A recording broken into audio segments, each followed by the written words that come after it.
बिस्मिल्लाहिर्रहमानिर्रहीम। मैं हूं आपका होस्ट डॉक्टर जाजी खान, आज एक नए ब्लॉग के साथ। कल हमने अपने कलम कलम किताब सिलसिले में एक इंतहाई दिलचस्प और मालूमाती और बर वक्त जो ऐसी किताब जो जिसका मौजू जो है वो हमारी मालियात की, मुआशियात की और हमारी जो मुकामी सियासत है, मुकामी भी आप उसे कह सकते हैं, बैनुल अक़वामी सियासी और जो इसमें निज़ाम है, क्योंकि चूँकि जुड़ा हुआ निज़ाम है, तो इन सब मसाइल को, इन सब किरदारों को, अवामिल का अहाता करने वाली जो किताब थी, कैपिटलिज्म्स अकीलेस हील। इस किताब की जो पहली किस्त थी वो आपके साथ शेयर की थी। आज उसकी जो बाकी मानदा तफसीलात हैं वो आपके साथ जो है वो उसे देखेंगे, उसे उस पर तबसरा करेंगे अपना। अब कैपिटलिज्म अकीलेस हील, दरअसल ये किताब जो है ये सरमादाराना जो मईशत है या मुआशी निज़ाम है उसमें जो खामियां, नकायस, उसकी कमजोरियां हैं जो वक्त के साथ साथ उसमें बढ़ती चली गई। क्योंकि चूंकि ये निज़ाम जो है ये तो इंसानों का एक पैदा करदा निज़ाम है कि कैसे सरमाए की जो है नकलो हरकत हो, उसे कैसा उसका मसरफ हो, उसे कैसे पैदा किया जाए, ये तमाम चीज़ों की ये इसी मगरबी निज़ाम की पैदावार है। तो इसमें खराबियां तो मौजूद थी, लेकिन वक्त के साथ साथ चूंकि ये खराबियां जो थी वो ज्यादातर इसके असरात वो गरीब ममालिक, गरीब खित्ते के जो अफराद थे उन पर पड़ते रहे, और अमीर और सरमादाराना जो तबका था यहाँ पे यूरोप में, अमेरिका में, वो इससे मुस्तफीद होते रहे। तो इसलिए इस तबके ने ये कोशिश की कि इन खराबियों को रहने दिया जाए, क्योंकि इसके फवायद उन्हें बर रास्त मिल रहे थे। अब जब इसके जो बुरे नताइज हैं, असरात हैं, वो इन खितों पर भी पड़ रहे हैं, तो इसलिए इस बात की कोशिश की जा रही है कि इस निज़ाम को ओवरहॉल किया जाए और इसमें जो खराबियां हैं जिनकी वजह से माशी तफावत यानी कि गरीबी अमीरी का जो इसमें खलीज है जो बढ़ती चली जा रही है, जो इसमें फ़र्क है अमीर सरमादार तबके में और गरीब तबके में, अब उसे कैसे दूर किया जाए। सरमाए की जो गैर कानूनी अब तरसील होने लग पड़ी इन अमीर ममालिक से किसी और खत्ते की जानिब, अब उसे कैसे रोका जाए, या दीगर जो गैर कानूनी तरीके से इन ममालिक पर बुरे असरात पड़ने लगे, अब उनको कैसे रोका जाए। तो इन तमाम खराबियों का जो जायजा है वो इस किताब में लिया गया है। अकीलेस हील का मतलब ये है कि वो जो सॉफ्ट अंडर बैली है मुआशी निज़ाम की, सरमादाराना निज़ाम की, वो मखसूस कमज़ोर हिस्सा कि जिस पर ज़रब पड़ने से इस निज़ाम के मुनहदम होने का ख़तरा पैदा हो चुका है, ये उन खामियों और उन कमज़ोर हिस्सों को डिस्कस करता है। कल हमने अपनी पहली किस्त में इस बात की निशानदेही की थी कि सरमाया जो है वो तीन तरीकों से गरीब ममालिक से अमीर ममालिक की जानिब वो रवाना होता है और गैर कानूनी तरीके से। वो पहला जो है, और इस तरह को डर्टी मनी कहा गया है। डर्टी मनी की पहली जो किस्म है वो है करप्शन से, कि बदउनवानी जो है, चाहे वो सरकारी जो है वो आपको जो स्टेट उसमें एंटरप्राइजेस में हो या रियासती ठेकों में हो, उसमें रियासती उमाल और आपकी जो सरकारी इसमें पॉलिटिशियंस हो या ब्यूरोक्रेसी हो, ये जो आपके ताजर उसमें तबका हो, ये जितने भी अनासर उसमें मुलवस हो और वो करप्शन से गैर कानूनी तरीके से वो ये इन जराए से वो अपनी आमदन पैदा करें और इसकी फिर गैर कानूनी तरसील जो है वो दूसरे ममालिक की जानिब करें। अब करप्शन इसलिए की जाती है या तो वो एक हिरस हवस या उस वजह से, लेकिन दूसरा जो इसका मेन इसकी एक वजह ये भी हो सकती है कि करप्शन से बनाई गई जो आमदन है वो फिर आपको, अगर वो रियासती अगर वो रिकॉर्ड में लाना चाहेंगे तो वो फिर उस पर आपको टैक्स देना पड़ेगा, उसकी वजाहत देना पड़ेगी, एक्सप्लेनेशन देना पड़ेगी कि ये पैसा आपके पास आया कैसे, कैसे आपने उसे बनाया, अपने ज़राए आमदन से ज्यादा आपके पास वो इनकम कैसे ज्यादा आपके पास आ गई। तो इस बात, अब इस सरमाए को छुपाने के लिए जो है इसकी गैर कानूनी जो है वो तरसील या इसे मुंतकिल किया जाता है अमीर ममालिक के अकाउंट्स में, जहां पर इसकी पूछ गूछ नहीं होती, या फिर वो निज़ाम में जो लूप होल्स होते हैं, जो उसमें इनकायस होते हैं, उनकी वजह से इस सरमाए की जो है वो निशानदेही नहीं हो पाती। अब दूसरी जो इसमें वजह है करप्शन के बाद वो है इसमें क्रिमिनल जराए की। क्रिमिनल जराए जिसमें आप ये कह सकते हैं कि ड्रग्स हो, रैकेटेरिंग हो, इसमें स्मगलिंग हो, ह्यूमन ट्रैफिकिंग हो, इन तमाम जराए से जो दौलत, जो सरमाया कमाया जाएगा वो फिर जाहिर है वो गैर कानूनी होगा। तो अब उसकी जो तरसील होगी वो कैसे गरीब ममालिक से वो अमीर ममालिक में होगी, ये उसकी दूसरी किस्म है। तीसरी जो है वो है कमर्शियल जराए से, और ये सबसे अहम है। अब क्योंकि बढ़ते वक्त के साथ साथ ये किताब जो थी ये लिखी गई 2004 में। अब इस लिहाज से अगर देखा जाए तो 90 की जो दिहाई थी और अवाइल 2000 तक, 2001 में चूंकि 9/11 हुआ, उसके बाद ये फिर जो फाइनेंशियल मैटर्स हैं उनकी ट्रांसपेरेंसी बढ़ गई, उस पर न्यू रेगुलेशंस आना शुरू हो गए, उन पर जो उसकी सख्ती थी सरमाए की आमदोरफ्त पर, वो बढ़ती चली गई। तो 90 की दिहाई इस लिहाज से कहा जाता है कि सबसे एक ऐसी अहम दिहाई है कि जिसमें गैर कानूनी सरमाया बहुत ज्यादा अनप्रेसिडेंटेड लेवल पर जो है उसकी तरफ, जो करप्शन के जरिए पैसा कमाया गया या जो कमर्शियल एक्टिविटीज के जरिए पैसा कमाया गया, वो पाकिस्तान से, अगर पाकिस्तान की बात करें, क्योंकि इसमें पाकिस्तान के हवाले से भी बात की गई है और कुछ ममालिक के साथ पाकिस्तान को भी शुमार किया गया है, जैसे नाइजीरिया, इंडोनेशिया या ऐसे दीगर कई ममालिक हैं जहां पर करप्शन जो है वो 90 की दिहाई में बहुत ज्यादा होती रही। तो उसमें पाकिस्तान में जो है वो 3 जो इसमें किरदार हैं उनका जिक्र किया गया है, शरीफ खानदान, भुट्टो खानदान, और तीसरी जो है वो मिलिट्री के बारे में बात की गई है। शरीफ खानदान का आप देख चुके हैं कि वो शरीफ खानदान अपने अंजाम को तकरीबन पहुंच रहा है, वो बल्कि पहुंच चुका है, क्योंकि उनकी करप्शन जो थी उस वक्त तो इसकी बात गुज़श्त थी वो इंटरनेशनल मीडिया में आ चुकी थी कि शरीफ खानदान जो है वो करप्शन में मुलव्वस रहा है। अब इस किताब में जो रेफरेंसेस मुहैया किए गए हैं शरीफ खानदान के हवाले से, वो जब बेनज़ीर भुट्टो की हुकूमत रही 2 बार, या मुशर्रफ का कुछ अरसा जो इक़्तिदार रहा, उसमें फिर FIA, नैब ने जो तफ्तीश की और वो जो ज़राए उनके सामने आए, वो तमाम इसमें जिक्र किया गया है। इसी तरह जो पीपल्स पार्टी के दौर में जो इब्तदाई 2 अदवार में 90 की दिहाई में जो उनका इक़्तिदार रहा, उसमें जो जरदारी एंड उनकी जो क्रॉनीज जो करप्शन में मुलव्वस रही हैं, उनके भी रेफरेंसेस, हवालाजात इस किताब में मौजूद हैं। अब रही मिलिट्री की बात। मिलिट्री के बारे में चूंकि वहां पर हमारे मीडिया में कुछ कहा नहीं जाता, या उस पर कतरन बहुत है, या इस बात की जो है वहां पर इस खास इजाजत नहीं आज़ादी राय की, तो उसके बारे में एक किताब मैं अगर आपके साथ यहाँ पर शेयर करूँ, ये किताब जो है मिलिट्री इनकॉर्पोरेटेड, ये इसका रेफरेंस भी आपके सामने आएगा। ये किताब जो है डॉक्टर आयशा सिद्दीका, ये एक स्कॉलर हैं, PhD स्कॉलर हैं, अमेरिका में होती हैं, ये पाकिस्तानी, लेकिन इन्होंने मिलिट्री पर एक किताब लिखी 2007 में। अब इसमें पाकिस्तानी फौज के जो वहाँ पर जो इंडस्ट्री है, बहुत सारे आप वहाँ पर ज़राए आमदन हैं जो निजी तौर पर मिलिट्री जो है वो उसे डील करती है, ये तमाम उन्हीं पर लिखी गई ये किताब जो है। मेरे ख्याल में, मेरी दानिश में, इस पर किताब पर पाकिस्तान में पाबंदी है, और अगर आप इस पर बात करेंगे तो शायद इसके आपको कुछ रिपरकशंस भी आपको देखने को मिलें। अब इस किताब को एक और किताब के साथ मैं आने वाले दिनों में इस बात को आपके सामने वो फिर इस मौजू पर भी बात करेंगे, जो इस्लामी ममालिक में या दीगर नॉन इस्लामी ममालिक में, लेकिन स्पेशली इस्लामी ममालिक में जहाँ पर मिलिट्री की जो का इक़्तिदार रहा, डिक्टेटरशिप रही, आमरीत रही, वो उनके कैसे उनकी जो मईशत के साथ और सियासत के साथ कैसे एक गठ जोड़ रहा, और उसके नतीजे में फिर जो मईशतों को और मुल्क की और जो ओवरऑल जो उसकी सियासत को, जो उसके मुआशरे को, समाज को कैसे नुकसान का सामना करना पड़ा, और इसके पीछे एक पॉलिटिकल थीरी क्या है और उसके नताइज क्या रहे, ये फिर आने वाले किसी और मौजू में हम इन 2 किताबों का जिक्र करेंगे। एक ये मिलिट्री इनकॉर्पोरेटेड, और एक और किताब है जो बहुत ही निहायत अहम किताब है। अब रही बात इसकी कि जो कमर्शलिज्म के जरिए पैसा जो मुंतकिल होता रहा, वो कैसे होता रहा, वो उसके कई ज़राए हैं। जो ममालिक जिनमें नेचुरल रिसोर्सेज की बहुतात थी, यानी मादनी ज़राए ज़्यादा थे, वहाँ पर जो स्टेट, जहाँ पर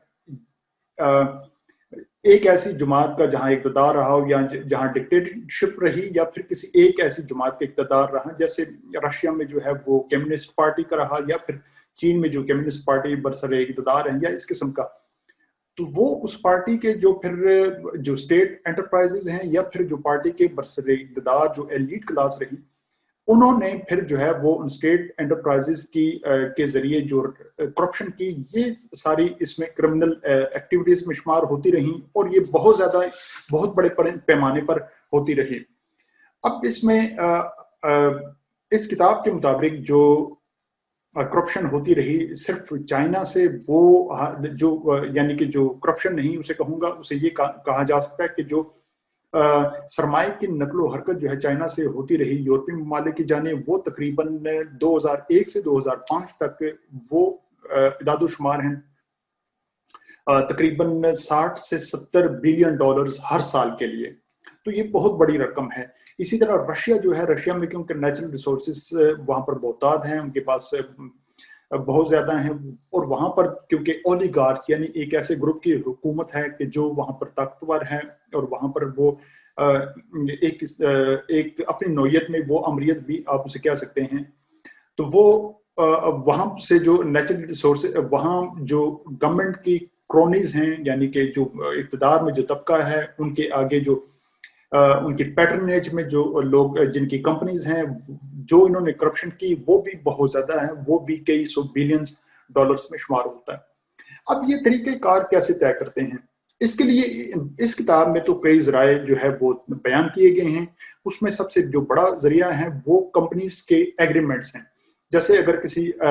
आज भी फाइनेंशियल टाइम्स में एक नहायत ही मालूमाती आर्टिकल शाया हुआ है, अगर आपको मौका मिले तो वो आप ज़रूर पढ़िए। वो है कजाकिस्तान जो मुल्क है जहाँ पर नेचुरल रिसोर्सेज ज़्यादा हैं, वहाँ की जो रूलिंग क्लास है, अब उन्हीं का एक फर्द, वो भी एक दामाद जी हैं, वो गैसप्रॉम एक कंपनी है रशियन, उनके साथ उनका एग्रीमेंट हुआ, और कैसे वो गैस जो है यूरोप के ममालिक तक पहुंचाई जा रही है। अब उसमें जो है, क्योंकि वो रूलिंग क्लास मुलव्वस है, तो उन्होंने फिर एग्रीमेंट इस किस्म के किए कि उसमें किक बैक्स, कमीशन, उन चीज़ों का तय किया। लेकिन किया कैसे जाता है, ये थोड़ी सी वो टेक्निकल डिटेल है, वो आपके साथ मैं शेयर कर देता हूँ। होता यूं है कि कमर्शियल जो इसमें एग्रीमेंट्स होते हैं आपके नेचुरल रिसोर्सेज की सप्लाई के लिए, उसके लिए आप बनाते हैं कंपनी बनेगी मिसाल के तौर पर रशिया में, और उसी कंपनी का एक हेडक्वार्टर बनेगा, या एक उसकी जो ज़ेली तंजीम है, चाहे उसी कंपनी के नाम से या किसी मुख्तलिफ कंपनी के नाम से, वो बनेगी यूरोप के किसी मुल्क में। तो अब ये जो यूरोप में जो कंपनी है, वो गैस या तेल जो है वो खरीदेगी रशियन उस मेन कंपनी से। अब वो खरीदेगी कम कीमत पर, और यहाँ पर वो बेचेगी ज्यादा कीमत पर। अब खरीदार जो है, उनके साथ पहले से एग्रीमेंट हो चुका है। खरीदार से मिसाल के तौर पर अगर तेल फी बैरल अगर उसकी कीमत तय पाई $100 की या $50 की, लेकिन वहां पर तेल जो परचेज किए जा रहे हैं, ये जो लोकल कंपनी यहाँ यूरोप में स्टैब्लिश है, वो उस रशियन पेरेंट कंपनी से परचेज करेगी $5 या $10 फी बैरल। तो इस तरह ये जो बहुत बड़ा मुनाफा है, ये मुनाफा जो है ये यहीं पर रिटेन कर लिया जाता है यूरोप में, या और ये मुनाफा जो है ना कागजात में शुमार होता है, ना कई डॉक्यूमेंट्स में आता है, और ये मुनाफा यूं ही ये यूरोप के ममालिक में रहता है, और इन ममालिक की खुशहाली में वो अपना किरदार अदा करता है। अब इस चीज का कौन कहता है कि अब इस जो तरीका वारदात है, इसे मिस प्राइसिंग का नाम दिया गया है, कि कैसे मिस प्राइसिंग के जरिए जो है वो ट्रेड एग्रीमेंट्स किए जाते हैं कंपनीज के मबैन, और फिर उनसे पैसा जो है वो गबन के जरिए बहुत बड़ी मिकदार में पैसा जो है यहीं पर वो उसकी होर्डिंग होती है। अब इस बात को यूरोपियन जो गवर्नमेंट्स हैं उन्हें भी इस चीज का इल्म है, और अमेरिका को भी इस बात का इल्म है, लेकिन चूंकि ये रकम बहुत बड़ी होती है, कई सौ बिलियन डॉलर्स में होती है, तो इसलिए ये यूरोपियन ममालिक जो हैं इस बात पर खामोश रहते हैं कि इसके बारे में जो है वो ना उनका मीडिया इस बात को उछाले, और ना वो इस इशू को जो ऐसे ममालिक हैं, चाहे रशिया है, चाइना है, या दीगर ऐसे जो गरीब ममालिक हैं, चाहे पाकिस्तान भी उसमें शामिल कर ले, हिंदुस्तान भी, उन ममालिक की अवाम के साथ या उनकी स्टेट्स के साथ ये मामला जो है वो सामने लाया जाए। तो यूं इन तरीकों से जो है ये सरमाया जो है ये इन ममालिक से इन दीगर ममालिक की तरफ मुंतकिल होता है। अब इसमें जो जो करप्शन की बात की गई है, करप्शन के जरिए तो बहुत सारे जो है वो खानदान हैं, या जो आमरीत है जहां पर फौज जो है वो इक़्तिदार में हो, या जहां पर बहुत सारे जो आपके जो इंडस्ट्रियलिस्ट हैं, जैसे पाकिस्तान में आप इसकी मिसाल लें तो पाकिस्तान में जो है अभी रिसेंटली आपने देखा कि शुगर जो इसमें क्राइसिस आपके सामने आया, उस शुगर उसमें जो क्रोनीज हैं, गवर्नमेंट के क्रोनीज या इंडस्ट्रियलिस्ट एक क्लास जो कार्टल और या इसमें माफिया बनाकर रहता है, वो फिर क्या करता है कि वो गवर्नमेंट के साथ वो गवर्नमेंट की इलेक्शन कैंपेन में या गवर्नमेंट बनाने में वो अपनी इन्वेस्टमेंट करता है। उसके बाद फिर वो उसी गवर्नमेंट का हिस्सा बनकर वो ऐसे लेजिस्लेशन या ऐसे डिसीजन प्रोसेस में वो शरीक रहता है कि जिससे जो भी डिसीजन हो वो उस कार्टल को, उस माफिया के जो तिजारती जो मफादात हैं, मुआशी मफादात हैं, वो उनका तहफ़्फ़ुज़ करे। اور یہ بات جو ہے کوئی راکٹ سائنس نہیں، یہ ہم دیکھ چکے ہیں ابھی ریسنٹلی جو اس میں جو انویسٹیگیشن جو رپورٹ سامنے آئی اس میں ہم دیکھا کہ کیسے شوگر جو کارٹل تھا اس نے کیسے گورنمنٹ میں رہتے ہوئے یا پہلی والی گورنمنٹس ہو یا اس گورنمنٹ میں رہتے ہوئے اپنے معاشی مفادات کا تحفظ کیسے کیا. لیکن اس میں جو ایک بہت بڑی بات سامنے آتی ہے وہ یہ چونکہ گورنمنٹ ان چیزوں پر وہ دھیان نہیں دیتی یا اس بات کی مکمل انویسٹیگیشن ہو نہیں پاتی. ہوتا یوں کہ اس میں بہت ساری ایک جو چیز ہے وہ ہوتی ہے فیک ٹرانزیکشنز کہ جیسے شوگر جو اس میں انویسٹیگیشن سامنے آئی پاکستان کے کیس میں، اس میں یہ کیا گیا کہ شوگر کارٹل نے شوگر کی جو سبسڈیز لی اور اس بات پر کہ وہ اتنی شوگر جو ہے وہ ایکسپورٹ کریں گے، وہ شوگر ایکسپورٹ نہیں کی گئی. کاغذات میں تو شو کی گئی لیکن شوگر جو ہے فزیکلی وہ اس کی جو بارڈرز پر جو جہاں ٹرانسپورٹیشن ہوتی ہے وہاں اس کا ریکارڈ نہیں ملا. تو یوں جو ہے وہ اپنے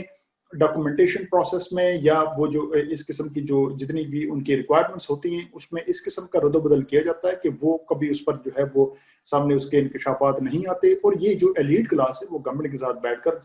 یا ریاستی اداروں کا یا ریاستی اداروں میں اپنے اثر و رسوخ کو استعمال کر کے وہ یوں جو ہے وہ کرپشن کرتے ہیں. اور پھر اس رقم کو کیونکہ بہت بڑی رقوم ہوتی ہیں اب انہیں پاکستان میں اپنے ملک میں رکھنا اس پہ سوالیہ نشان پیدا ہو سکتا ہے. تو اس کا بہتر یہ طریقہ ہوتا ہے کہ اسے جو ہے وہ یورپ کے ان ممالک کی طرف جو ہے وہ اس کی منتقلی ہو جائے. لیکن ہوا یوں کہ پچھلے کچھ عرصے سے جیسے جب آپ کے سامنے اس کا جو پاناما جو اس کی لیکس ہیں تو یہ بات جو ہے وہ پھر بہت سارے ممالک کے جو ہیں وہ اس میں جو اسٹیٹ اس میں جو اتھارٹیز ہیں ان کے علم میں بھی یہ بات آئی اور یہ بات جو ہے وہ عوام کے سامنے بھی آئی کہ اب یورپی ممالک جو ہیں وہ غیر قانونی سرمایہ کا جو ہے وہ مرکز نہیں رہے بلکہ آف شور ٹیکس ہیونز اور اس قسم کے نئے جو چھوٹے چھوٹے ممالک ہیں جو جزائر پر مشتمل ہیں جہاں پر شاید انسانی آبادی نہ ہونے کے برابر ہے. اب وہ ممالک جو ہیں وہ ان غیر قانونی سرمایہ کا مرکز بن چکے ہیں. اب وہاں پر ایسا ایک غیر قانونی اور سرمایہ دارانہ نظام ایک ایسا گنجلک اور ایک ایسا پیچیدہ نظام بنا دیا کہ جس سے سرمایہ جو ہے وہاں پر جا کر منتقل ہوتا ہے اور اس کی کوئی آئیڈینٹیفیکیشن کوئی اس کی جو ہے وہ پہچان نہیں ہوتی کہ یہ سرمایہ کس کا تھا کس کے نام پہ تھا. آپ صرف گھر یہیں پر اپنے ملک میں بیٹھے ہوئے آپ نے صرف کسی لائرز کی یا ایسے جو کنسلٹنٹس ہیں جو اس قسم کے آپ کو غیر قانونی سرمایہ کی منتقلی میں آپ کی ہیلپ کر سکتے ہیں وہ آپ کے نام پہ کمپنیز بنائیں گے اور وہ پھر اس کمپنی کے نام پہ وہ سرمایہ رہے گا اور پھر اس کی جو ٹریس کرنا اس کو انویسٹیگیٹ کرنا بہت ہی مشکل ہوتا ہے. اب اس پہ ایک جو کتاب ہے وہ آپ کے سامنے وہ بھی آپ میں شیئر کیا دیتا ہوں ٹریئر آئیلینڈ. اور ٹریئر آئیلینڈ جو ہے یہ کتاب 2011 میں شائع ہوئی. اب اس کتاب میں جو ہے یہ تمام تفصیلات ہیں کہ یہ آف شور ہیونز ٹیکس ہیونز ہیں کیا، یہ کیسے بنتے ہیں، اس میں سرمایہ کیسے منتقل ہوتا ہے اور اس جال کو کیسے بنا گیا ہے، پوری مکمل تفصیلات کے ساتھ. اسے بھی انشاءاللہ آئندہ آنے والے کسی دن سے اس پر مزید ڈیٹیلز آپ کے سامنے لاؤں گا. یہ رہی اس کے مختلف جو آپ کے سامنے تفصیلات. اب کسی دور میں یورپ کا آپ سنتے تھے کہ یورپ یہ سرمایہ جو ہے وہ سوئٹزرلینڈ جا کر وہ سوئس اکاؤنٹس میں جا کر وہ جو ہماری اشرافیہ اور رولنگ کلاس ان کا سرمایہ وہاں پر ہوتا تھا. اب وہ سوئس اکاؤنٹ جو ہے وہ سوئٹزرلینڈ کی گورنمنٹ شاید اب اسے پریشر کہہ لیں کہ اس پر پریشر ہے یا وہ تھوڑی سی اپنی جو بیڈ امیج تھا اسے امپروو کرنا چاہتی ہے. اب نئے مراکز جو ہے وہ بن چکے ہیں. مثلا 2019 میں ایک رپورٹ آئی اور اس رپورٹ کے مطابق دبئی میں جو لینڈز ریل اسٹیٹ کی جو پرچیزنگ کی گئی ان میں سے 10 جو سر فہرست ممالک تھے ان میں تیسرا جو نمبر تھا وہ تھا پاکستانی انویسٹرز کا کہ پاکستانی انویسٹرز نے وہاں پر 7 بلین یو اے ای کے درہم کی مالیت کے برابر جو ہیں وہاں پر ریل اسٹیٹ میں انویسٹمنٹ کی جو کہ تقریباً اگر ڈالر ٹرمز میں دیکھا جائے تو 2 بلین ڈالرز کی وہ انویسٹمنٹ بنتی ہے. اب یہ 2 بلین ڈالر یہ کیسے اس ملک سے نکلا پاکستان سے، تو اس کے آپ مظاہر جو ہیں اس کی مثالیں اور اس کی جو آپ کے سامنے مظاہرے آپ دیکھ چکے ہیں کہ جب زرداری کی جب گورنمنٹ تھی 2008 سے 13 تک تو کیسے جو ہے وہ اس کی وہ ایک ماڈل جو تھی ماڈل کے ذریعے کیسے پیسہ منتقل ہوتا رہا. اسی طرح جو जहाज़ों में भर भर कर वहाँ पर पैसा जाता रहा, बहुत सारे ऐसे शिप्स के ज़रिए या बोट्स के ज़रिए पैसा जाता रहा, या बहुत सारे ऐसे गैर कानूनी तरीकों से पैसा। जब रूलिंग क्लास आपकी वही इक़्तिदार में आ जाए जो इन घिनौने इन सरगर्मियों में मुलव्वस हो, और वो अपने पैसे तो फिर आप ये देख सकते हैं, फिर उसका नतीजा ये निकलेगा कि रूलिंग क्लास के साथ मिलकर जो दूसरे दर्जे की इंडस्ट्रियलिस्ट, ब्यूरोक्रेट्स या दूसरी जो क्लास होगी, वो फिर उन्हीं की मदद से जो अपना सरमाया वो वहां पर मुंतकिल करेंगे। तो ऐसी जो अगर एक नेक्सस बन जाए रूलिंग क्लास का इंडस्ट्रियलिस्ट के साथ और एक जो आपकी एलीट क्लास के साथ, तो फिर सरमाए की गैर मुंतकिली जो है वो उसकी रफ्तार भी ज़्यादा होती है, वो फिर बहुत ज़्यादा होता है, और उसका फिर जो अंजाम होता है वो फिर हम अपने ममालिक की मईशत और मुआशरत देखकर उसका वो लगा सकते हैं। अब